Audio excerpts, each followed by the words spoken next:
every one of my crowd to make fun of my proud protestations of faith and romance. In my mind, I think singing in musical theater is just acting on pitch.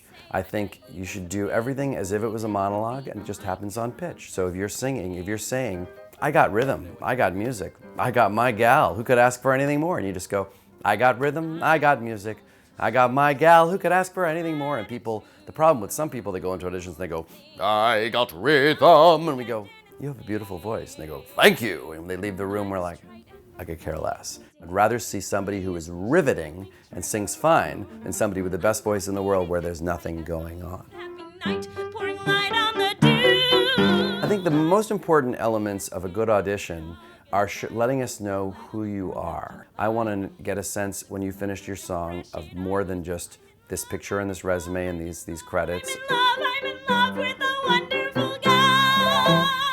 I think the single most important thing you can do in almost any audition you go to is to reveal your sense of humor. And the worst thing you can do in any audition is to conceal your sense of humor, conceal the fact that you have a sense of humor. The worst thing we can say is, well, she's adorable and she's got a great voice, but God, she's singing that turgid ballad about whatever. Who cares? I mean, after the first 3 bars, I'm going to go, okay, you can sing. And the rest of the time, I want to see that you can take stage, that you have an energy and a presence and a joie de vivre and a personality and a character and a sense of humor. The only time I'd ever sing a ballad first at an audition is when specifically in the call it says, please prepare a dramatic ballad. Most audition notices say bring in an up-tempo and a ballad. And I think they really mean an up-tempo and a ballad. I mean, for many casting directors, ballad's like a dirty word, or I guess we have to hear the ballad now. But my highest praise, if I'm behind the table and you do something particularly remarkable, and I go, did you see that? I love her. I can't wait to work with her. She's going to be so much fun to have around. So start it again from the chorus.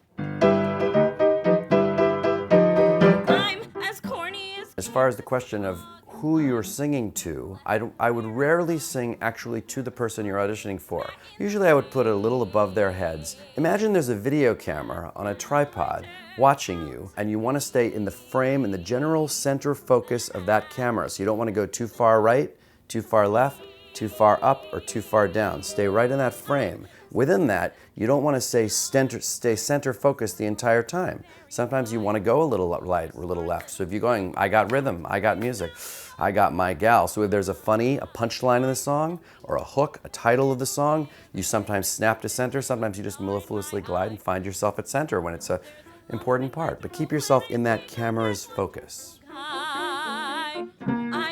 Choosing 16 bars is a very difficult task, and it's frustrating that we have to, oftentimes at auditions, because they want to see as many people as they can in as short a time as possible. So I think of 16 bars as 30 to 45 seconds, and I think of 8 bars as 15 to 30 seconds. But I think if you have a brief song and it goes by fast, you make your point stated, and try to get a sense of who you are, and don't worry about the high note and all that, and worry about showing us who you are.